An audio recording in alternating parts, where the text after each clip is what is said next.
Number 2, converting your cover art to industry specs. Now, I use Photoshop in mine, but we're going to talk about how you can do that on your own, either using Photoshop or maybe another software like Canva or something like that.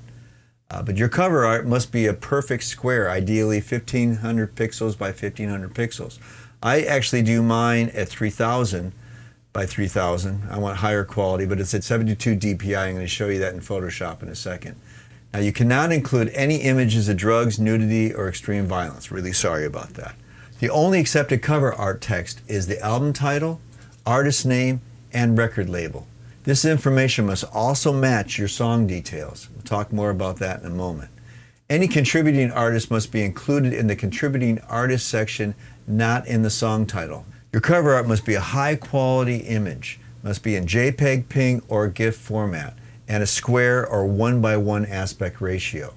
It's also important to note your cover art must not contain any blurry or pixelated images, contain URLs, email addresses, phone numbers, none of that.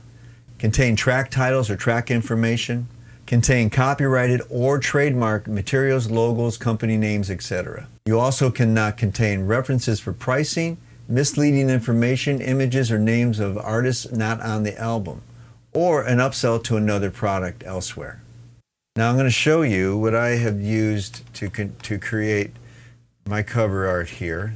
And this is a very simple setup. So I'm going to show you the image size that I use. And we'll do it in pixels, or in Photoshop.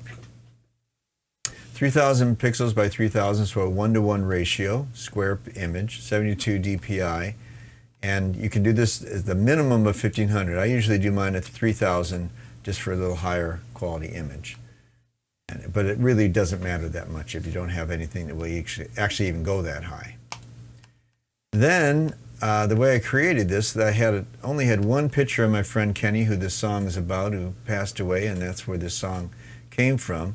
It was a horrible picture from a gig we did probably in, I don't know, 1973 or something like that. And so I cleaned it up a little bit, then colorized it, moved it over, and then put this effect on it, and then added some lettering on top of it. Very simple layout, but it worked out just fine for what I'm going to use. And I like the image, and this captures the kind of thing that I was looking for this song as well. Went through different fonts to come up with something that's unique, and so we have the song, my name, and Holiday Music. And that is what we're going to use for the cover art on the release of this particular song.